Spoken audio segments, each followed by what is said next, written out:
first paper we'll be looking at this morning as we look at all the big stories that are making the rounds. The Nigerian Tribune has a very interesting headlines there. It has ECOWAS shaky as Niger, Mali, Burkina Faso quit. We also have Committee on National Minimum Wage to be inaugurated on Tuesday. It's a big headline story there. I guess the Nigerian workers will be happy to see that story make the papers. We've got Governors Kent Fund State Police, says Uzodimma. Is another very interesting headlines there. US-based lecturer accidentally shot dead in Osun. Very worrisome story there. And we've got again, gunmen kill 8 in Benue. Very worrisome headlines there. We've got how National Assembly has been violating Constitution since 1999. Is the big headline story there. All right, we've got experts differ on the Naira exchange rate and floating. CBN's key economic projections still premature, says analyst. Now we've got a custom CG unveils state strategies. Unveils strategies for meeting 2024 revenue targets. But let's begin with the big headlines. ECOWAS shaky as Niger, Mali, Burkina Faso quit. Their withdrawal notification not yet received. Body says more divisions, eminent NIA directors are warned. Let's look at this big story as regards ECOWAS. How worrisome should the ECOWAS bloc be in terms of these three nations deciding to pull out? And does this give us a sign to say probably we are likely to see more coups in the Sahel region and more of these nations probably wanting to follow what Mali, Burkina Faso, and Niger has done? Well, that is the implication from what I have gathered so far, because these three countries are in the opposite direction, because now the world over is democracy that is being preached. And when they overtook democratically elected government, ECOWAS committee asked them to go back to where they were before, and they refused. And like Mali, for instance, is not news, because they've been in the military interaction for quite some time now, and they gave a timeline. Every time they come to that point, they will extend. Every time they will extend. So now they have decided to quit. It makes no reason to other ECOWAS countries at all, as far as I'm concerned, because one, the only thing that you want to tell me is trade. Look at the trade. Was there any balance in trade between them and other West African countries that make up ECOWAS? So let us just look at these things and give them the benefit of the doubt that they on their own will one day seek to come back to ECOWAS body. Okay, in terms of ECOWAS, do you think this might make ECOWAS decide to think twice or thrice before giving sanctions in the future to any erring member of the bloc? Sanction is one of the profiles in the ECOWAS treaty. Because one, we all agreed as West African states that democracy is the best form of government. And as is always said, the military government, no matter how good it is not as good as a bad democracy in any country at all. So the matter of having a rethink there doesn't even come to play. They have gone. If I were to be the chairman of ECOWAS, I would ask them to go. I will cut off all trade links with them. By the time we cut off, and they want to be going abroad to maybe Arabic countries to be getting their things, there are certain things they cannot even get there. And mark you, Niger, for instance, they are drawing their light from Nigeria, specifically a Bentema station, where they dedicated, if Nigeria has no light, Niger will have light because there are some turbines dedicated to them. So they will cut off that link, and they will be in darkness if they haven't had up till now, if they haven't had their own stations. Okay, let's look at other stories making the rounds. Still looking at the Nigerian Tribune. Other headline said, states cannot fund. State police says Hope Uzodinma. Do you think that's a good excuse to give by Hope Uzodinma if you look at what the state police is meant to achieve? Well, you see, for over the years now, we have been talking about this state police. Is it state police or the governor's police? That's how I look at them, because by the time you say, okay, we now have state police, you already empower the governors to go after their foes. And that is how it means. Because these governors will turn the state police. Can they be under that check to checkmate? Look, it's just like the IG now, for instance, who is in charge of the police in Nigeria now. If you have any problems and you are close to the IG, you can send them against you. That is what the governors will do. The governors will use it against their political opponents. And it will be too bad. In fact, I personally believe that the police should remain the way it is now, under the control even of with the insecurity we face. It's the same thing. If you care, because if you want state police, which means the state police, all the policemen will come from that state. You understand? Will come from that state. Wouldn't that be good, as it also creates sort of job employment? Wait, you can still make it the way it is now. All policemen from this state that are in federal government move to that state, but you still remain as a federal police officer. You can be transferred to your own state. You understand? Then you now spice it up with other members from other states. If that you can call state police under the federal government, it will be okay. But not allowing the governor of a state to be in charge of the police.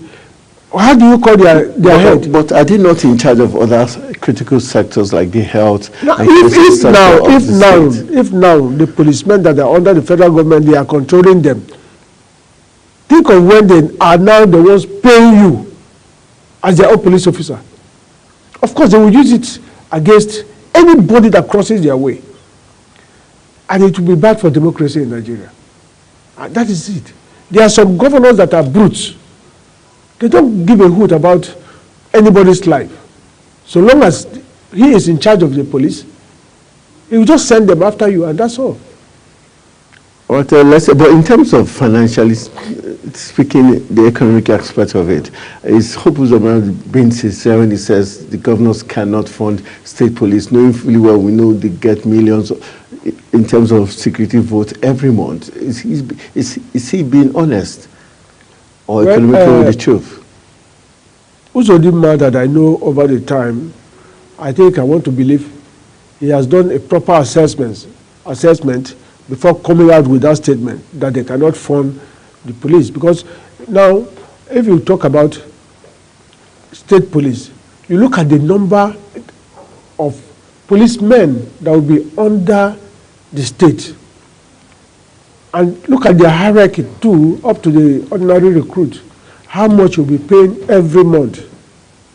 And you also have to look at internally generated revenue.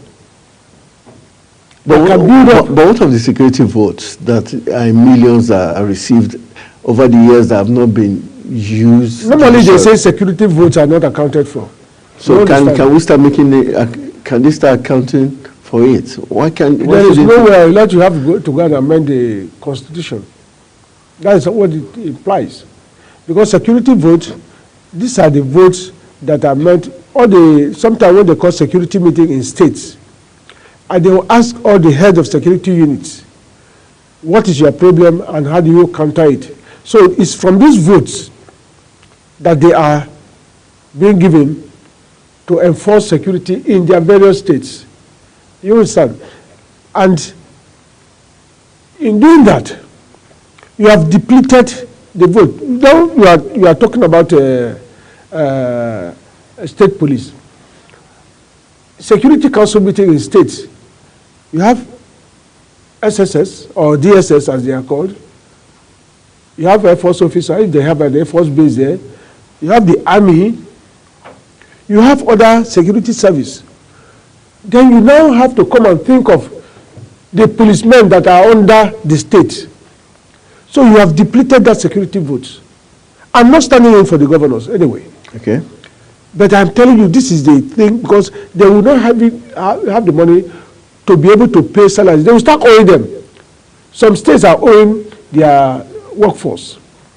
Like Kogi, for instance, that came up some time ago with a half salary, and they normally call it a half salary. If you go to Benue during the time of autumn, any day you see, you go to a garden and the garden is full, know that they have collected salaries. You understand? So, some states, and you can't owe a policeman.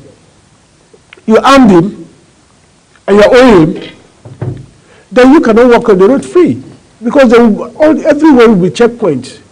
Police has that mentality now, where they have checkpoints everywhere, and they are collecting money from extorting money from citizens.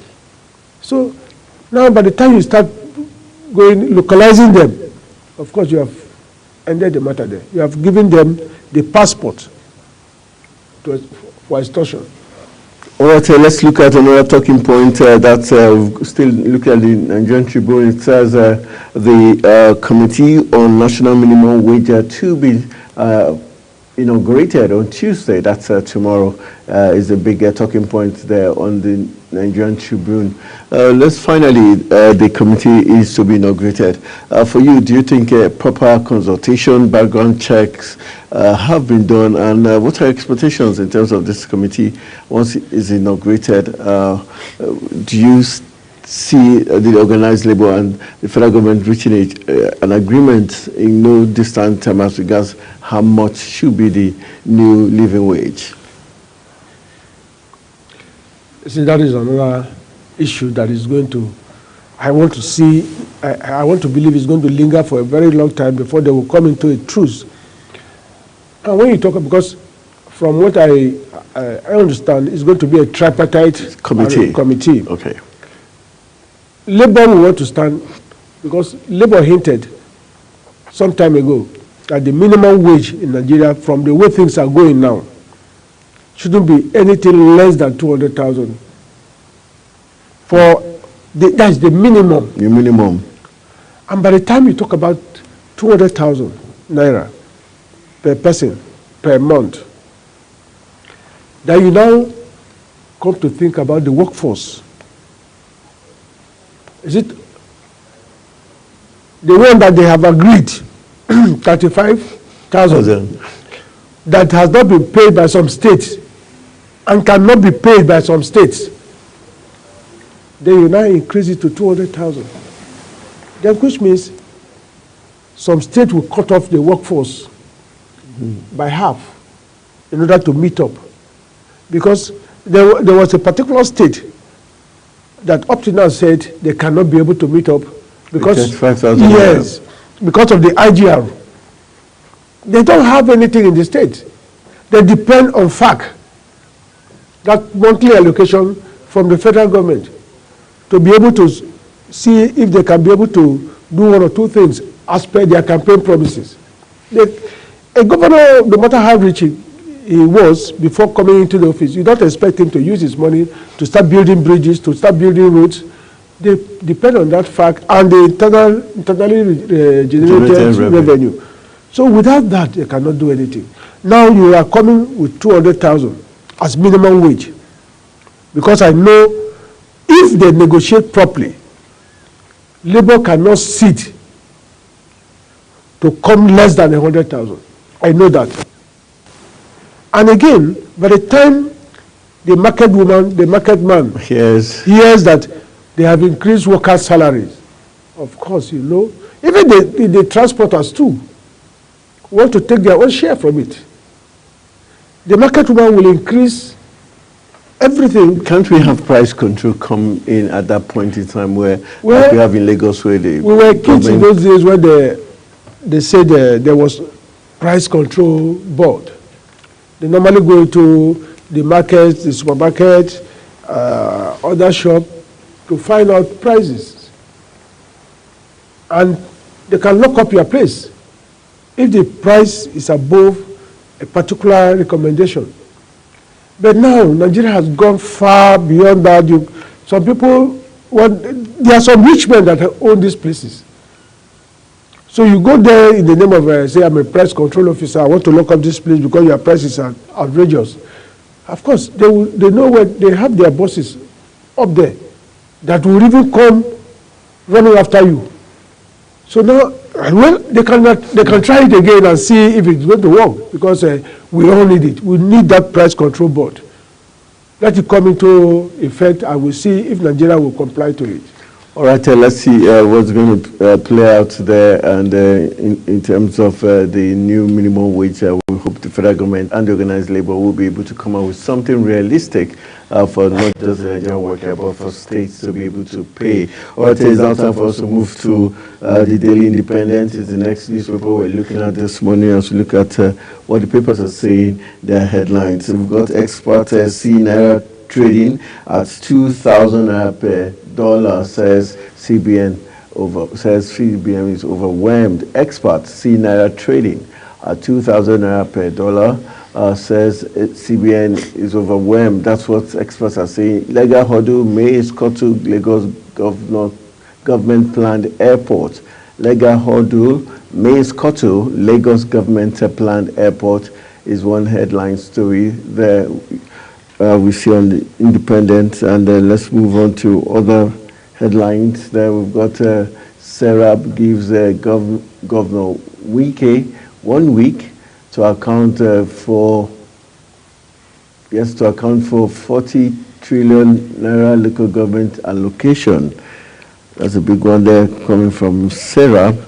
Let's see again. It says Serap gives Governor Wike 1 week to account for 40 trillion naira local government allocation, while federal government vows to recover unpaid royalties, taxes, and in the mining sector. Let's see if the government can get to do that.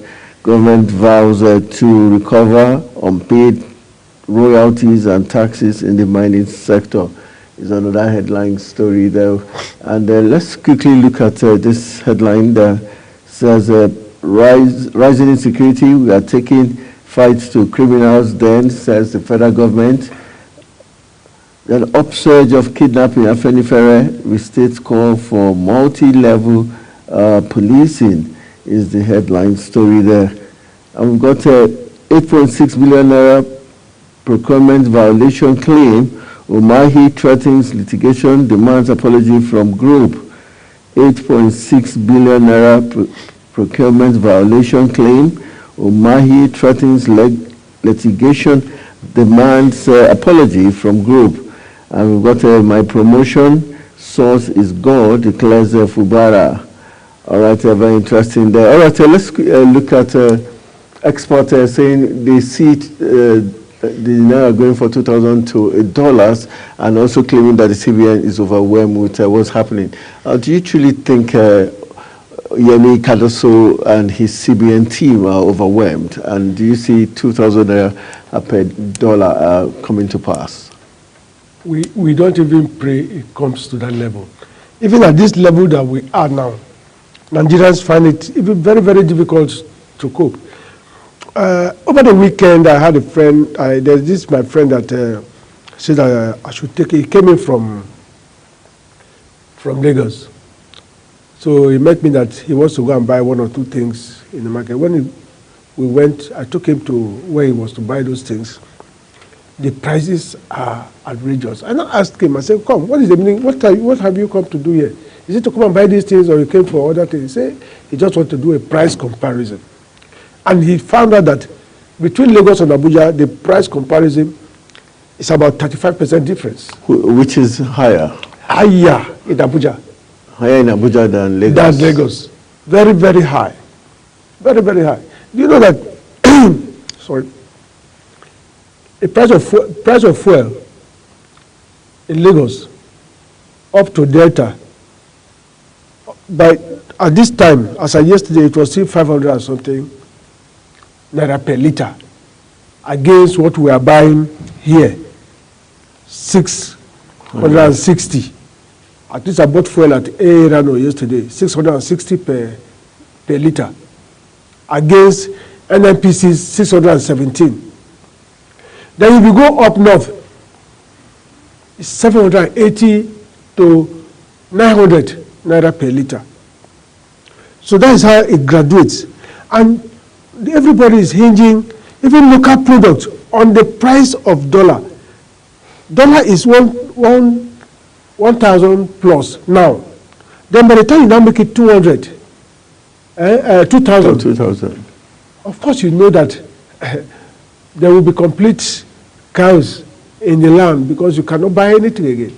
And the money, that's why they are talking about this wage increase. Because if you increase the wages now, let me say, for instance, you increase the wages now, not everybody is a federal government worker. With the private concern, follow federal government. Before, the private companies pay more than government. But now the reverse is the case now. The reverse is the case. Now we are talking about dollar, and but in fact, I just hope it doesn't go to that level, because by the time it gets there, we are all doomed. Do you think the CBN is overwhelmed? CBN, I don't know exactly what to even talk about them, because one, they have left everything open, determined by the open market factor. They are not in charge any longer. They are not in charge any longer. They cannot, the monetary issues in Nigeria are now being determined by private investors, by the Bureau de Change operators. These are the people that determine how the dollar is being rated.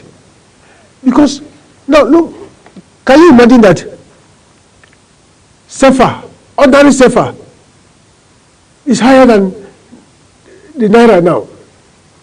And one of our colleagues who is in AFCON now, in Côte d'Ivoire, we spoke a few days ago, and he said the hotel is staying in Abidjan is 30,000 CFA per night, which translates to 60,000 naira by the time you do conversion.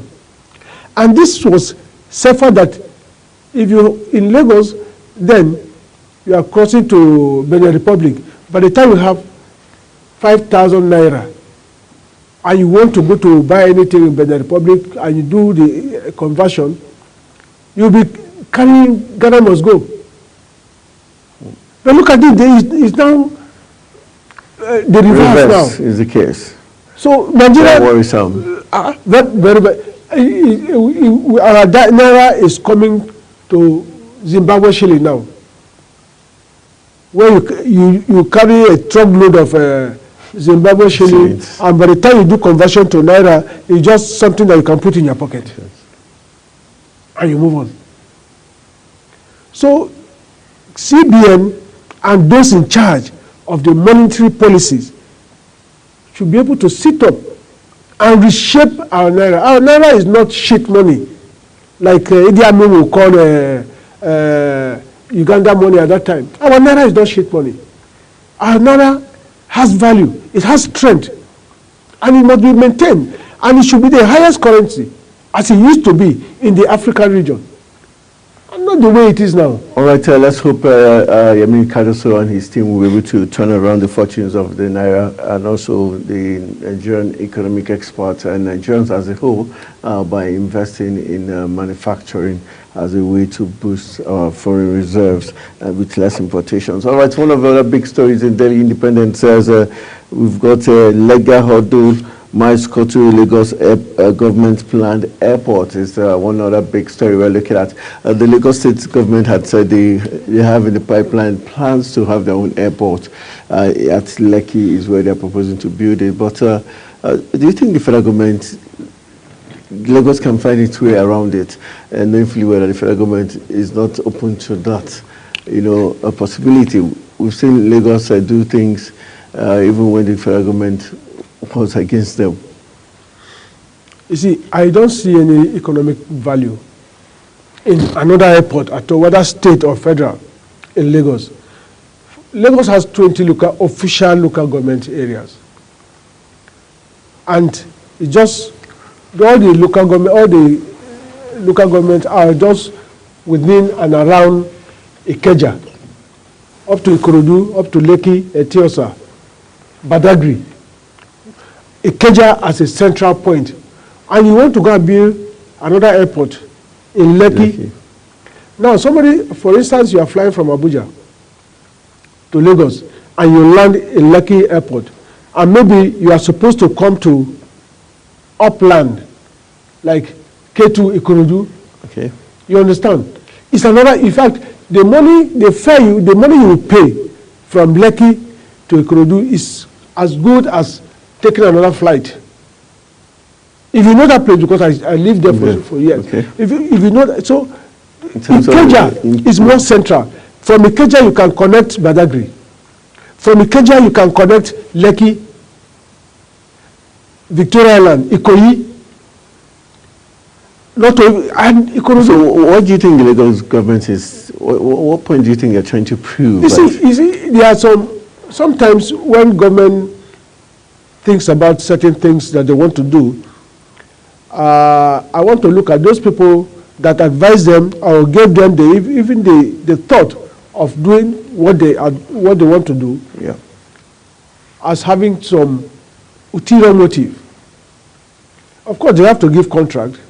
There must be kickbacks, and all these 10%ers are waiting to see that it comes to fruition so that they know exactly what to get from it. Because otherwise, it is not viable. It is not if you want to do maybe a helipad for the big men who live in Lekki, Etiosa, and the rest of them, you can do that for them, but not a full-fledged airport. It's not viable. It's not viable and can never be viable. Do a helipad so that the big men, when they come land in the Ikeja airport, they can take a chopper to Lekki. To Lekki, yeah. To avoid the traffic gridlock. Well, let's look at 8.6 billion procurement violation claim. Umahi threatens litigation against demands apology from group.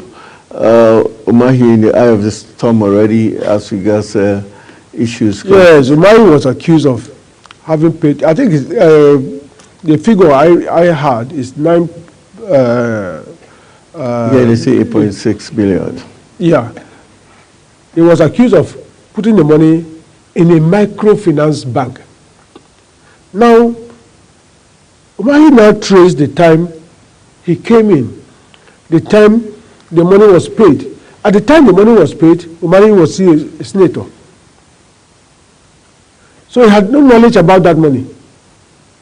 He was a senator at the time the money was paid. He only came to discover that money was in a microfinance bank. So he never authorized it. You cannot authorize. In fact, he was able to create an alibi. He was not there when it was done. You understand? Yeah. So that's why he's so vexed that he now threatens he's going to take the group that accused him. You understand? That he's going to take the group that accused him to court. But I hope they are able. They come to a round table, discuss, and allow. And I also hope the money has not been tampered with, because the microfinance, do they have the weight to carry such amount? It's quite a huge one. All right, so that gives governors a week, 1 week to account for 40 trillion local government allocation. That's a big story on page 7, and we also got federal government vows to recover unpaid royalties, taxes in the mining sector. How realistic is the federal government? Do you think they'll be able to get this done? Knowing there are lots of illegal mining sites across Nigeria, especially in Zamfara State, where it's been said that some ex-military men are the ones in charge. I was listening to the Minister of Solid Minerals Development, Dele Alake, when he was saying this. They are going to recover all the monies owed them. So the one thing that came into me, from who? Illegal miners. And even the authorized miners. Now, who are these people? Behind these people? These are the people that, you see, sometimes when we talk in Nigeria, we just say it for people to hear that we are working. Does Dele Alake know the people behind this, whether legal or illegal miners? Can he achieve what he has said he wants to do? That is the question we should be asking ourselves. He has just said it. Nigerians have heard him. We are saying, okay, fine. We are praying for him. Let him see, like we'll give him the backing. Let him recover these monies back to government coffers, because these people work. They are supposed to pay tax for all the mining proceeds. They are supposed to pay tax to federal government, but they are not paying because they look at the people behind them. Go to Zamfara, see how they are mining. Helicopters leave the forest at night. Chinese miners, backed by Nigerians, powerful Nigerians. You understand? So you want to go and touch these people? That is the issue now. So let us face the cankerworm that is trying to tear our fabric. That is security. If he can recover that money, let him go ahead and recover the money. We wish him good luck. I wish him good luck. All right, let's talk about Wike. Accounts for over 40 trillion naira allocation to FCT councils. Serap tells Wike. I think that might be one of the last stories we'll be looking at this morning. Do you think Wike is actually being witch hunted like he claims? And therefore, whenever Serap tends to call out on an individual or the government, can we trust that Serap has done its own background check? And do you think Wike is someone that can be rattled? By last check, okay, Serap has over 30 matters in court. And Serap also has over 20 matters that they are saying they will go to court. If you don't do this, if you don't do that. Yeah. Remember, there are some. Aside from this Wike issue now, Serap is also threatening to drag all former governors to court over how they spent their parade fund monies. And also even threatening the World Bank if they continue to give loans to government. Serap has their hands full. So which one are they taking first? They should prioritize these things. And not just every matter you go to the press and say, we are going to court if you don't do this, we are going to court if you don't do this. This matter, we have just heard it as we have seen it on paper now. We've just seen it there. And that's where it will end. Because are they doing it for publicity stunts? That I want to believe, because Serap has never executed one matter to the end of it. Go and do your check. Well, is it about Serap or the judiciary and the anti-graft agencies who... They will take this matter to court and abandon it there. And the next thing, it's been thrown out of the court. So what was the essence? Is it because you have a pro bono, a lawyer who comes on pro bono for you? So that is, they should... Unless they are really serious about a particular matter, they should not even bring it to the public forum. All right, let's quickly look at some other papers before we call it a wrap. We're looking at this day quickly. Federal government, Indian $14 billion pledges on new investment already yielding fruit, says the federal government. And we've still got Mali, Burkina Faso, Niger, quit ECOWAS, say regional bloc under foreign control. PwC collapse of forex market into single window led to 98% of devaluation of Naira in 2023. All right, let's quickly move on to next papers. We've got Vanguard is up next for a quick review. Burkina Faso, Mali, Niger pull out of ECOWAS. Corrupt governance responsible for insecurity, banditry in the north, says Vice President Kashim Shettima. All right, let's quickly look at corrupt governance responsible for insecurity and banditry in the north. That's what Vice President Kashim Shettima is saying. Is this not indicting himself and the APC because they've been in charge for almost the last two administrations? Well, you have said the self-indictment. I want to say he shot himself on the foot. Because before you, as a public officer, Vice President of the Federal Republic of Nigeria, Africa's most populous country, you should be able to think, weigh his speech very well before he comes out in the public to say it. What he has just said now, who is in government? He would have said it if it's out of government. He should allow people, all these activists to say this, not from the Vice President himself. So let us just peg it there and not go further on this matter because it will yield no fruits to Nigerians. All right, last paper, we're looking at Point, as we call it a wrap on paper review. We've got a very interesting story there. It says NDLEA declares a beauty queen wanted, naps Brazilian returnee. We've got IRS demands Achimugu's tax returns after lavish birthday. Federal government appoints 6 governors to minimum wage panel. And very interesting here, Osun Prince detained after US-based professor's murder. Okay, let's quickly look at this IRS demands Achimugu's tax returns after lavish party. Why is our anti-graft agencies and agencies always reactive rather than being proactive? You see, I want to follow that move because is it because he did the party in Grenada that it was just a public media hype that she went to celebrate 50th birthday in Grenada. It could have been a room, were there? It could have been one room that she said, okay, my friend, is it because they mentioned Grenada? There are some parties that have been held in Abuja. And I also mentioned the fact that Babajide Sanwo-Olu, the governor of Lagos State, was in attendance or had some affiliation with the woman. That is their own personal matter. We are talking about you asking somebody who went to do celebrate a birthday to pay tax. Have people not been celebrating birthdays here? Where the conference center and other event centers have been it's filled up with dignitaries. Why don't you go after these people? Is it because she went to Grenada to do her birthday? I don't see any reason why you must even ask her to come and pay anything. I don't know her. I'm just hearing her name for the first time, Achimugu.